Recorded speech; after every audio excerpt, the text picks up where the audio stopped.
You know that feeling you get? The one you can't explain, but you know when someone is staring at you, or something is watching you. That base instinct to help you survive when a predator is watching you, hunting you. Trust that feeling. It may be the difference between life and death for you one day. The paranormal has a funny way of making itself known through feelings like this. Please take my warning to heart and learn from my mistakes. It may already be too late for me to learn from them. Regret is a heavy burden, and I am not sure how much longer I have left. I can feel it. He will be here soon. The eyes outside the window are watching me as I write this, and the whispers in my ears are telling me my soon-to-be fate. I am hiding in one of the pews at the church on the edge of town, but I can't stay here forever. I'm more scared than I have ever been in my life, but I know I have to go back out there. I have to face what I brought upon myself. I may be able to find the answer in this book, but I may be out of time. Hopefully, whoever finds it after me can finish this for me. So buckle up, dear reader. This is going to be a long one. For you to understand what happened, we have to go back to the beginning, to the moment that shaped me into who I am today. I was 10 years old, and this Halloween was about to become one of the most unforgettable experiences of my childhood. My parents, thinking I was finally old enough, agreed to take me to my first haunted house attraction. I had pleaded and promised, swearing that I wouldn't have nightmares and that I'd do anything they asked if they just took me. The convincing paid off, and I was ready to face the thrill, even if it meant doing extra chores around the house. It was at the old Briar house, famous in my town for having supposed real ghosts that would walk the halls in the late hours. If you were in that house past midnight, you would supposedly experience this all for yourself, but no one believed in it except for the family who owned it. The night had finally arrived, Halloween, my absolute favorite time of the year. I was all set for trick-or-treating and the haunted house that followed. I was bursting with excitement. I got into my zombie costume and had my mom help me with the makeup. Then, with my orange pumpkin bucket in hand, I was ready to kick off the night. I could barely focus on trick-or-treating because all I could think about was that house. When my mom and dad finally told me it was time to go, I jumped up and down, both from overeating sugar and pure excitement for finally being able to go to that house. We drove over, and all I did was stare out the car's window, watching the trees go by as we drove down the darkening road toward the Briar house. The road turned to dirt, and before long, we arrived. I jumped out of the car barely half a second after we parked. I took in the house in all its terrifying and exciting glory. The house was old, and the white paint peeled everywhere, revealing the plain, aged wood underneath. The windows looked like they hadn't been used in ages. It had an old porch that wrapped around the house, and rickety-looking stairs leading up to the front door. A man and woman were standing there waiting with a small group of maybe 6 others. My dad led the way, me hot on his heels, as we walked up the old creaking stairs to be greeted by the man and woman. They introduced themselves as Mr. and Mrs. Briar. I waved, sporting a big toothy grin missing one of my bottom teeth, and introduced myself. "Hi, I'm Kayla," with a little wave. The couple laughed. "Well, hello there, little Kayla. You seem pretty excited," said Mr. Briar. "Yes, I am, mister." "I'm gonna see me some ghosts," I said back, still smiling. Mr. and Mrs. Briar both laughed again, politely smiling down at me, before turning back to the group and making his introduction, as did Mrs. Briar. They then explained the group's rules. Don't wander around by yourself. Stay with the rest of the group. Don't touch anything in the house. It is very old, and we don't want any pieces of our family history being broken. I zoned out, staring, turning around to look at the dark windows of the house. As I was, I could have sworn I saw a figure move past the windows as I watched. Shrugging, I returned to listening to Mr. Breyer as he finished his speech. Lastly, enjoy yourself and remember you're safe as long as you stay with us. He gave a slight chuckle as he said that last part before saying, "All right, follow me." The group followed Mr. and Mrs. Breyer inside the house. I followed behind my mom and dad in the back of the group, mesmerized by everything I saw. The house inside wasn't as dark as it appeared on the outside. As we entered, lit candles were all over the inside, illuminating old paintings and the worn wooden walls. I listened briefly to what Mr. Breyer was saying about the house's history, but I only cared to see if the ghosts were real. I had heard so much about this house from other kids at school. The original Breyer family lived in it, and they were murdered all together late at night by their eldest son, who had supposedly just gone crazy one night. Only one member of their family survived. However, it was the youngest son. He had woken up locked in his room and unable to get out, forced to listen to his own family being murdered. Some people believed he was possessed. Others said it was witchcraft, but I now know the truth. I won't spoil that for you just yet. I was zoned out thinking about this story when I realized I wasn't with the group anymore, but standing before a dark doorway leading down into the basement. There was no candlelight down there. Ghosts couldn't be real, right? I told myself as I stared down into the blackness. Nothing would stop me from trying to prove that. That was until now. I decided that night to take my first step into the world of the paranormal, the real world of the supernatural. My parents found me that night in the bottom of that basement, shaking and wide-eyed, unable to even speak. I was terrified out of my mind. I couldn't remember anything at first when I was questioned about what happened, but eventually, as I got older, bits and pieces of what happened slowly came back to me. I never spoke about what I remembered to anyone except my friends. The most prominent memory I have is wandering through the dark, feeling hands grab at me and whispers all around me. There was a brief flash of a figure standing in a circle of black-lit candles that burned red, screaming. Then, I remember my parents finding me with the rest of the group, watching from the top of the stairs. I always thought it was for the best. I couldn't remember what happened, but God, I wish I had, because maybe my decision tonight wouldn't have happened. I might even have pursued a different path in life, but there is nothing I can do to change that now. Ever since that night, I have been obsessed with the paranormal. As a child, I watched every movie and TV show. I read books about the supernatural and an unhealthy amount of Stephen King. Spoiler alert, that hasn't changed now that I am older. I had a small group of friends at school, and I didn't really hang out with too many people. I was considered one of the weird kids, but that never bothered me. I was sitting at the lunch table in the cafeteria with Kate, Daniel, and Brassis, my small group of like-minded friends. Daniel was outgoing, and many people knew him at school because he played sports and participated in loads of extracurricular activities at school, but that didn't stop him from hanging out with us. Kate was in the same boat. She was a perfect girl in school, popular on social media, and always wore makeup to match her curly blonde hair.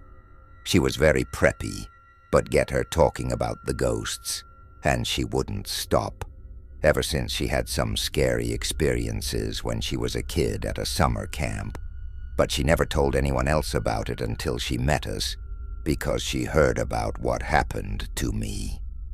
Then there was Bryce, quiet and shy, a lot like myself, not very outgoing, but still fun to hang out with. He was the wealthy grandson of the Breyer family who had heard my story and wanted to share his scary stories, and we bonded over it. They were not as obsessed with the paranormal as I was, but still very interested in it. I started becoming friends with them shortly after returning to school, after my experience at the Breyer house. All the kids in school had heard what happened to me, and either thought I was somehow possessed by the daemon of the Breyer house or just weird. All except Kate, Daniel, and Bryce. We were all sitting together chatting about the plans we had made for that night. "So, are we still on for tonight?" Bryce had asked excitedly. "Of course, you think I'd miss an opportunity like this?" I replied with a grin. We had made plans to sneak into the old Breyer house. Daniel had managed to secure a Ouija board, and Bryce, the grandson of the same Mr. and Mrs. Breyer, whom I had met all those years ago, had managed to get his hands on the key to the old Breyer house, since his grandparents were out of town, and trusted him to watch their house until they got back. The plan was simple. We would sneak into the house around midnight and try to talk to whatever had shown itself to me all those years ago in that dark basement. We would set up the Ouija board in the living room, light a few candles, and hope we could get in contact with whatever was in the house. "I'm literally both equally terrified and so excited," Kate said, giving a little fast clap of excitement. "We are going to be so famous if we manage to pull this off," Daniel said. "I already have my camera ready, so we can record the whole thing." "Good," I said. "Remember, if anything too crazy starts to happen, we are out of there. None of us need to get hurt to prove ghosts are real." They all nodded. The bell rang, indicating lunch had ended, so we returned to class. I had that feeling that I had all those years ago, like I was 10 years old again, waiting for Halloween night. All I could think about the entire day had been the Breyer house. What was going to happen tonight? Would this work? Can we really prove ghosts exist? All these questions swirled around in my head until, finally, the final bell for the day rang, releasing us from school for the day. I quickly grabbed my backpack and practically sprinted outside to my car, hopping in and racing off home to get ready for the night. I sat around my room, staring at the posters lining the walls from movies like The Conjuring, Annabelle, Paranormal Activity, and Insidious. My bedroom looked like Halloween had puked all over the inside of my room. A bookshelf lined with nothing but horror novels sat on the other side of my room, decorated with Halloween decorations year-round, down to my bed sheets. I lay in bed for hours, drawing in my notebook, listening to horror stories on YouTube, and watching my phone count the hours until 11 p.m. When the time finally came, I quietly got out of bed, put on my shoes, grabbed my keys, and snuck out my window. Luckily, I lived on the first floor, so I didn't have to worry about much of a drop. I saw Bryce's car already outside, lights off, waiting with 2 other figures inside. I ran over to the car and hopped in. "Took you long enough to get here?" I said jokingly to Bryce. "Yeah, well, we debated just going without you, but we decided at the last minute to come by and pick you up. I guess Daniel here thinks you could be of some use to the group." He laughed. I slapped his shoulder, laughing as well. We drove off and couldn't stop talking the whole way there about what we might see or might happen.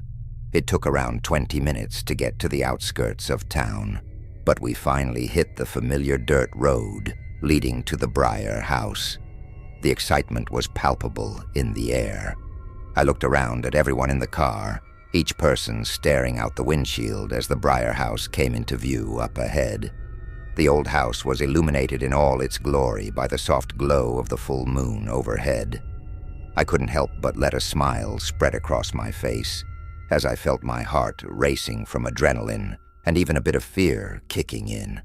Bryce pulled up to the house and parked, with the front of the car facing the road we came down in case we needed to get out of there fast. Bryce turned off the car, and we all climbed out. As we started walking up to the house, Daniel pulled out a video camera from his backpack. "All right, guys, the time has finally come." He began turning it on, the red record light activating. "This is the best paranormal investigation team on the planet here, to prove, without a doubt, that the stories of the Briar House and ghosts are very real. First, we have our fearless driver and investigator, Bryce." He pointed the camera at Bryce, and Bryce gave the camera a double thumbs up and a smile. Next, we have our other investigator, Kate. He mimicked a ghost-sounding ooh as he turned the camera to her. She smiled, flipped her long blonde hair, and blew a kiss at the camera. "Alrighty, now we come to our amazing lead investigator, Kayla." The camera pointed at me. I smiled at the camera and gave it a shy wave. Last, but certainly not least, he started turning the camera to himself. "Is myself, Daniel, the most handsome and fearless member of this group, and certainly the most talented investigator." Bryce punched him in the shoulder, laughing. "Keep dreaming there, Daniel." Daniel ignored what he said and kept recording, now turning the camera to the house. The moon provided just enough light for the Briar House to show up on the camera without turning on the night vision. It looked scarier than before, with the lack of people and the entire place draped in complete darkness despite the moon's eerie pale glow. "And here is the famous haunted Briar House," he said, making another ghostly ooh sound as he panned across the house with the camera. "All right, guys, let's head inside. Bryce, will you do the honors?" I said, gesturing to him to open the door. "No problem," he said with a grin, pulling a small silver key out of his pocket and shoving it into the keyhole, turning the lock over with a click. Voila! He pushed the door open, revealing the darkened interior of the house. I reached into my tiny black backpack I was wearing, pulling out flashlights for everyone. We all flicked them on, illuminating the first room of the old house. It looked just like I remembered from my childhood. Bryce pulled out his lighter and lit candles throughout the room to give us better light. The warm orange glow illuminated the stairs more clearly. The wooden staircase leading up the second story of the house was almost directly to the right of the front door. I gazed up at the balcony at the top, overlooking where we stood, and for a split second, I thought I had seen something move away from the edge of the balcony out of the light. Just a slight shift in the shadows, so I wasn't even sure if I really saw something, or if it was just a trick of the light. Daniel led the way to the living room, narrating the whole way there, telling the story of the murders in the house and how it became so famous. He even told the story of what happened to me. Tonight is about proving the existence of these ghosts. Are they fact or fiction? He asked the non-existent camera audience.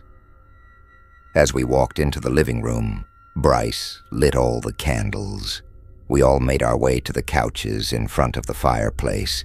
The couches were old and not much to look at. The leather was cracked and peeling, and the color had faded significantly over the years. It honestly seemed like the Briars only kept the house to make some extra money from tours during the Halloween season. Upkeep of the place definitely wasn't their priority. "All right," Daniel said excitedly, "let's get this party started."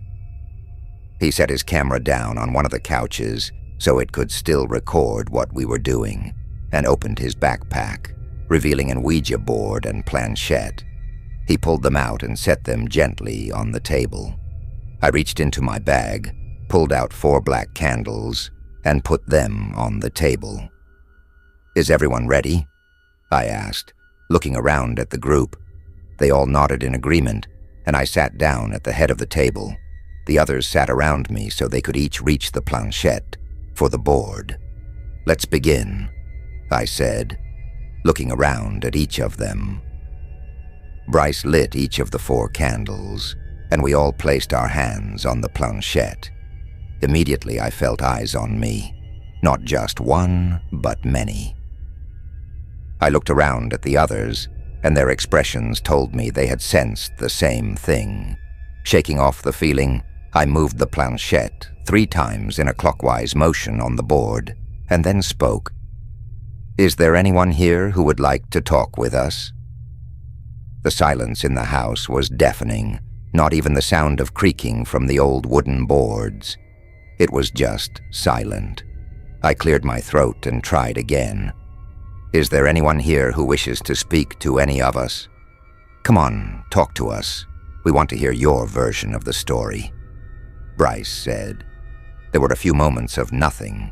Then suddenly, like someone had just turned on an air conditioner, there was a cool breeze, and the candles flickered. The air grew heavier and colder, and a shiver ran up my spine.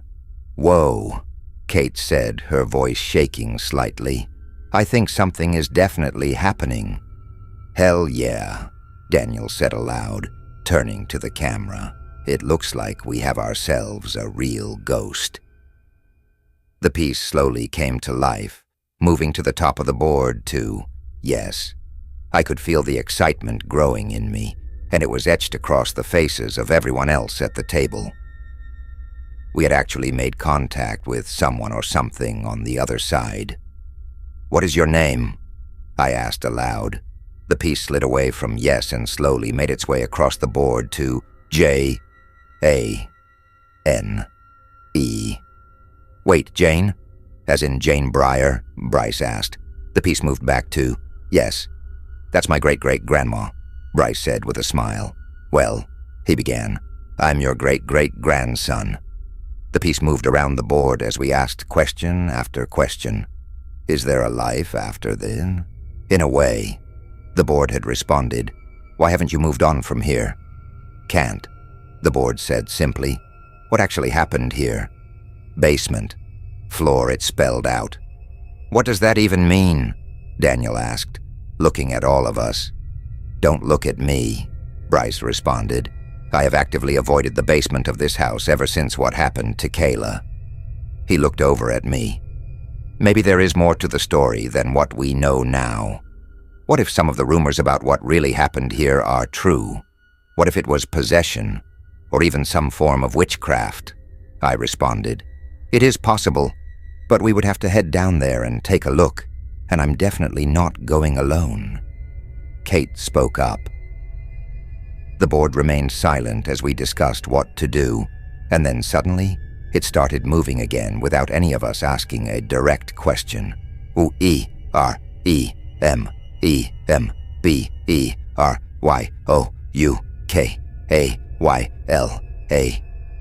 We remember you, Kayla." The words echoed in my mind. Panic mode set in, and my heart started racing 1,000 beats a minute. I started breathing more rapidly, and then I felt blood trickle down from my nose onto my lip, and then everything just went black. The next thing I remember was waking up on the couch with everyone staring at me. As my eyes began to focus, Kate spoke first. "Are you okay?" she demanded, the fear evident in her voice. "I'm honestly not sure. My head is pounding. I feel like I just got hit over the head with a brick," I said, sitting up slowly, swaying slightly, and rubbing my forehead. "Slow down there," Daniel said, placing a gentle hand on my shoulder to steady me. He handed me a bottle of water, and I slowly took a few sips from it before handing it back. The board's words came back into focus again. "We remember you, Kayla." The board had spelled this out before I passed out. I think whatever I saw in that basement when I was a child was trying to communicate with me just now. I said slowly, considering each word. I could see the looks and concern as each of the group thought about what I had just said. "Does that mean that something else besides just the Breyer House ghosts might actually be here? I mean, we've all heard the old stories about the supposed Breyer House demon. But I mean, no one has ever had a supposed experience with it besides Kayla here, Daniel said, looking to the others for answers that he couldn't find yet himself. Actually, Bryce started slowly. I have heard a few stories from my grandparents, stories from when they were kids and used to play in this house. The real reason that we Bryars didn't live here anymore and decided to move into town. He paused.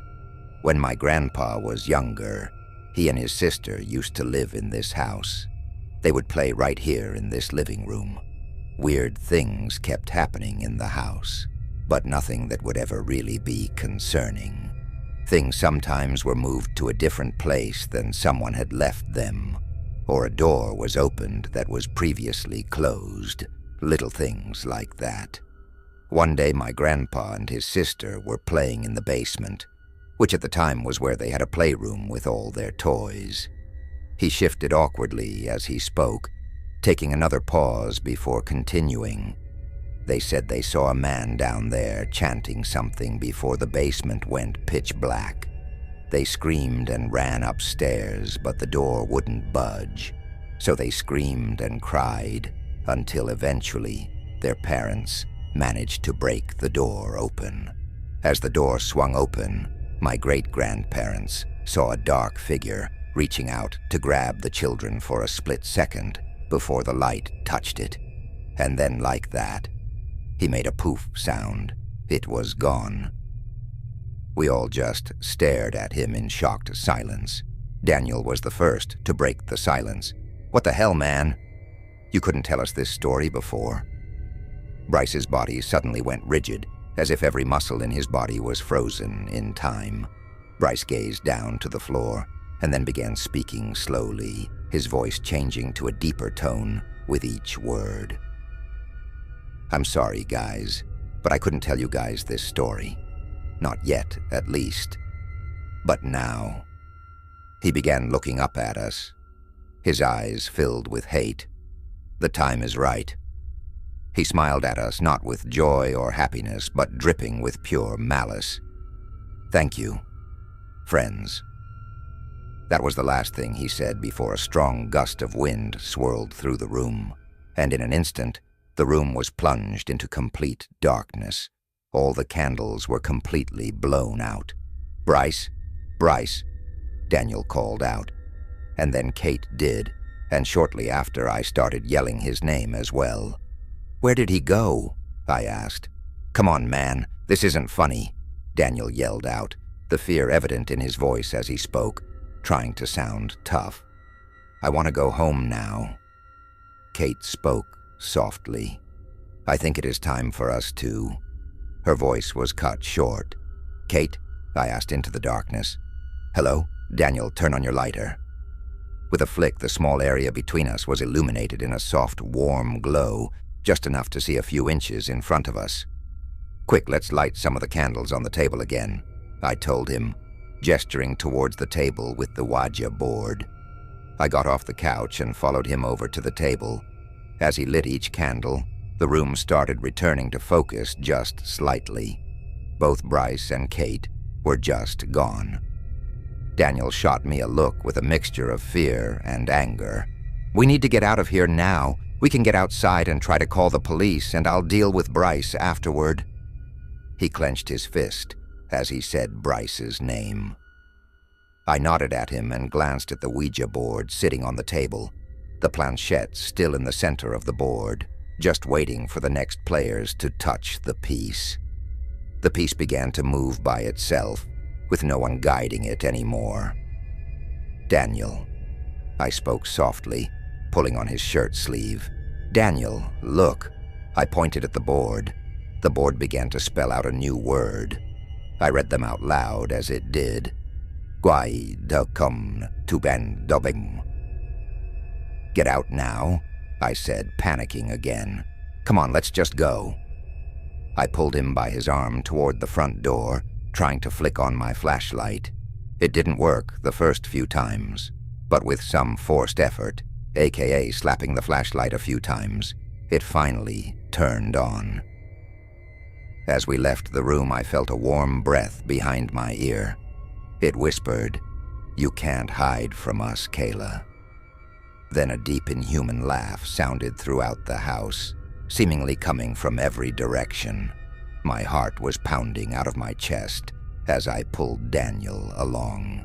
"We have to go now," I screamed at him. "Wait," Daniel yelled, stopping. "My camera. No one will believe us without it. I have to go back." "Forget the stupid camera," I said, pleading with him. "We need to get out of here now. You go ahead of me.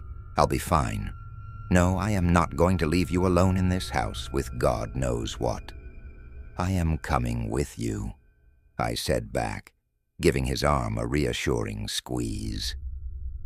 He nodded back at me and grabbed my hand, leading me back into the living room. The candles had gone out again, and the only light I could see was from my flashlight, which I showed around the room in all directions, trying my best to light the way. Daniel spotted the camera where he left it on the couch and ran over to it, picking it up. He turned the camera to himself and gave it a half-hearted smile, saying, "Well, that's all, dear watchers. Next step is getting the hell out of here." Suddenly, a figure appeared behind him before he could step away from the couch. I could see the glint of something shiny in the figure's hand. It was Bryce, his face barely visible behind Daniel. My voice caught in my throat as I tried to choke out the words. Daniel, look out." Daniel turned around, confused, and I watched as Bryce plunged a knife directly into the side of Daniel's neck. I screamed, my hands going to my mouth. Daniel stumbled a few steps back, dropping the camera before holding his hand up to his neck. "Why?" was all he could say before falling to the ground with a thud. Bryce just stood there motionless, the knife dripping fresh blood onto the old wooden floor. Something was wrong, though. He didn't look like himself.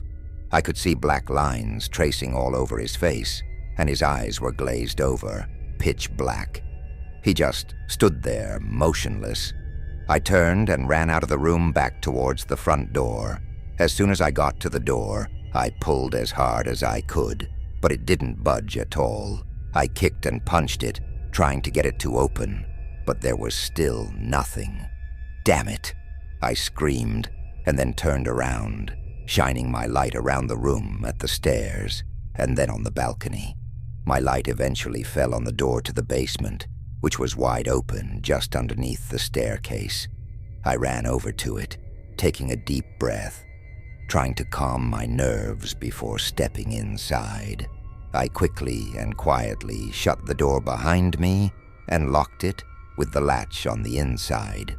It was just as dark, my light barely cutting through it, revealing the steps leading down. I could smell the damp, dusty air of the basement as I descended one creaking step at a time.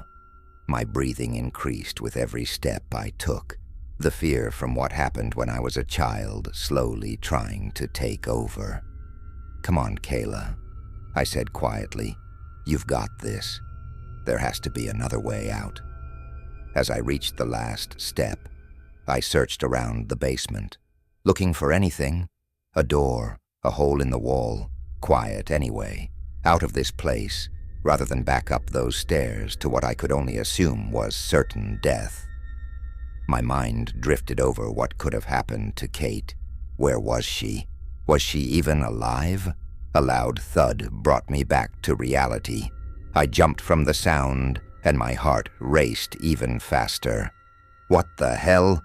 I said aloud, using my light to search around the room. I hadn't realized how much stuff was actually in this basement before. There were tons of old paintings and dusty old bookshelves lining the walls, stacks of books piled up in different parts of the floor, and an old circular rug. I walked over towards the bookshelves near the rug as quietly as possible, one step at a time. Half a foot away from the shelf, I felt one of the floorboards give way under my foot, slightly directly underneath the rug. I considered just continuing for a moment, but then my mind flashed back to what the board had spelled out. Basement. Floor. I leaned down, pulling the rug away from the floor, revealing the boards underneath. Not spotting anything unusual, I started to push them each with my hand, until eventually one of them shifted unevenly. Gotcha, I thought to myself. I set my flashlight down and began pulling the board up from the floor. This revealed a small opening and something square wrapped in an old cloth. I carefully pulled it out, brushed the dust off, and set it in the light. I pulled at the edges of the cloth, letting it fall away, revealing the old leather bindings of a book. Opening the book to the first page, I read what was written on the cover page. Jack Breyer. I knew that name. It was the name of the oldest son of the original Breyer family who died in the house, supposedly murdered by this exact same son. I began flipping through the pages, trying to read what was on them, and my eyes eventually fell upon a drawing of a pentagram. It had words scrawled throughout the pages in Latin, describing its purpose. My eyes eventually fell on a specific phrase written larger than the rest at the top of the page. Sacrificium lucrari ops. Luckily, I had been taking Latin in school, being such a nerd for the paranormal, so I could understand what this meant easily. It simply translated to sacrifice for wealth. The slow realization hit me about why they keep this house. It isn't just for some Halloween attraction, but something more sinister. The reason the Breyer family remained so wealthy all these years wasn't just some successful business, but something else. Their family had sacrificed people. More specifically, this Jack Breyer had been the first, it seemed. Did that mean Bryce knew about this all along? I thought to myself. Suddenly a loud thud sounded on the door to the basement. Then another, and another. Letting out a sharp breath, I searched around frantically with my flashlight, looking for somewhere to hide, clutching the book in my other hand. This book was the key to stopping them. My eyes fell on an uneven line in the wooden boards on the other side of the room's wall. Running over, I pulled and pushed, looking for a way to open it. I could feel a cool breeze on my face coming through the crack in the wall. This had to be the way out, I thought. Looking around, I spotted a hole in the wood next to the crack in the wall and pushed my finger inside. A metallic click sounded, and I fell forward as the wall in front of me gave way, rotating inwards. I landed on my face in the dirt, but quickly hopped to my feet and pushed the door closed behind me. As I did so, a loud crash, and the sound of splintering wood came from the door to the basement above me. I listened through the crack in the door as slow, heavy footsteps echoed through the silent basement as Bryce descended the stairs. "Oh, Kayla," a voice called out. It sounded nothing like Bryce. It was deeper and more guttural. It barely sounded human. "I know you're in here. Come out wherever you are." He called out again in a mocking tone. I watched as he looked around the basement, my eyes adjusting just enough to see his silhouette. His head was locked in the place on the floor where I had pulled the book from. "I see you found my journal, Kayla. You know it isn't very nice to steal from your friends." A shocking realization hit me at that moment. Was Bryce actually Jack Breyer? I had known Bryce my whole life. It couldn't be as simple as that. I slowly backed away from the doorway and slowly began making my way in the opposite direction toward the breeze of the outside air. Eventually, I stumbled out of an opening at the end of the tunnel, the moonlight bathing me in its pale glow. Clicking off my flashlight, I fell to my knees, everything hitting me all at once, and I sobbed. Was Daniel really dead? And Kate? What do I do now? I can't think of this now. Wiping my eyes, I took a shaky breath and stood up, looking around to see where the tunnel had let me out. It seemed like I was only 100 meters or so from the house. I couldn't stay that close. I needed to leave and try and get help. I turned and ran, not looking back once. Tears streamed down my face as branches and bushes cut and scratched me. I could hear disembodied voices and sounds all around me as I ran. There were whispers in my ear that he was coming, and others telling me that I would die a horrible death. Things like, "Your soul is his." And then another voice said, "Don't stop. Get out." It seemed that the cacophony of voices were both for and against my survival. Eventually, I stumbled out onto the main road, coming out of the woods, sweat dripping down my face and burning my eyes. My legs burned with every fresh step, but I pushed myself forward. The church. I have to get to the church, was all I could think of. It had to be close. As I continued running, a streetlight appeared up ahead and then another.